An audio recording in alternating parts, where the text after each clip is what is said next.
Andrew Yang gave a particularly terrible answer at a recent debate for the New York City mayor race. Before we dive into that, he essentially he was asked about how to deal with the mentally ill homeless population, and he gave a repulsive answer, an ableist answer, a pro-police answer. But before we get into those details, I just want to make really clear for anyone following this race that Andrew Yang is not a progressive. And it's really, really unfortunate that he has been somewhat branded as one. His UBI, which is the core of his policy platform, is, and before I say this, I want to be clear, I share many goals with progressives who tout a UBI. They're just not understanding the underlying economic issues. The purported goals of progressives who push for a UBI would all be solved by a federal job guarantee and then some. And this is a really important topic. I share many of the goals with the UBI crowd. I sympathize with the UBI crowd. I consider many in the UBI crowd to be comrades in their aspirations and wanting to better the lives of the working class communities and impoverished communities.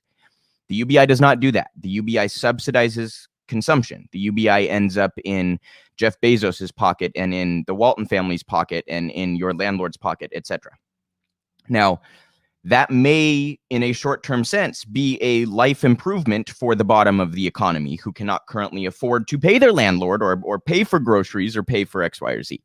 But the underlying economic issues with that run deep, and that does nothing to actually fundamentally shift power from the corporate class and the banks and the billionaires to workers.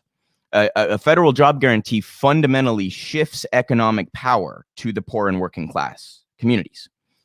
It is superior in every possible way to a UBI. That is not to say a basic income cannot be a very useful tool in a number of ways, like Social Security, like providing an income to students or to parents or to people who are between jobs or what have you.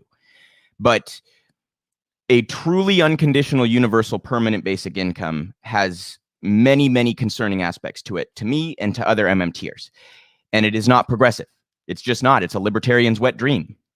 So Andrew Yang has lifted the mask on his ideology lately in a number of ways.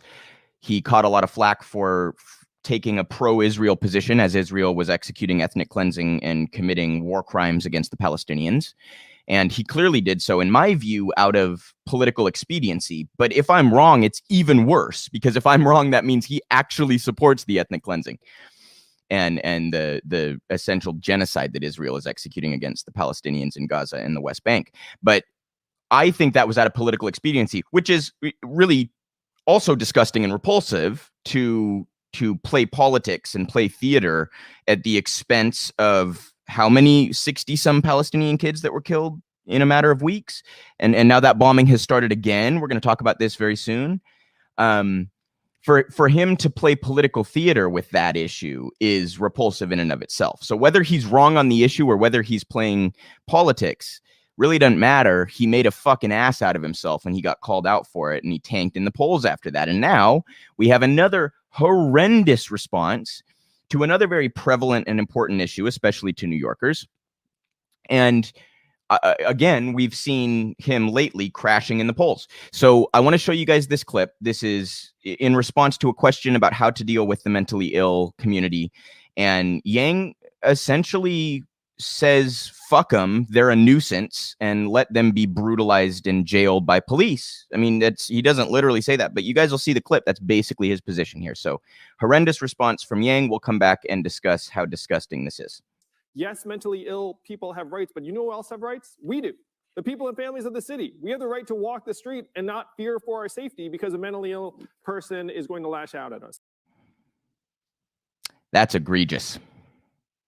No comment whatsoever on the actual problem here, right? Or the person suffering the most, which is the impoverished person suffering with a mental illness, who our society has let down to degrees I can't even begin to describe. No mention of that. No mention of the societal and systemic failure that has led to that person being where they are. no concern for what they might be going through as they're dealing with a mental illness that they cannot get treatment for. No. Andrew Yang just says, you're a nuisance. You're annoying. I don't want to have to see you on my way to work. That is disgusting. Words cannot describe how disgusting that position is. It's at its core, it's meritocratic, it's classist, it's tone deaf and ignorant. That is disgusting. That makes my blood boil. And we all know how police respond to this particular issue, right? One of the reforms that's even accepted by most like centrists and moderate conservatives is the idea that police should not be dealing with certain situations. And that very much includes dealing with people who are having a mental health crisis. Even centrists are like, yeah, we should have social workers and psychologists dealing with people who are having mental health crises, not police who are trained to arrest them or brutalize them.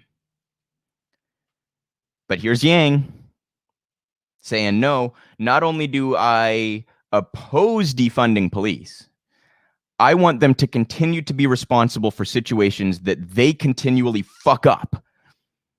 Situations where they continually make the problem worse, escalate the situation, create violence where there was none.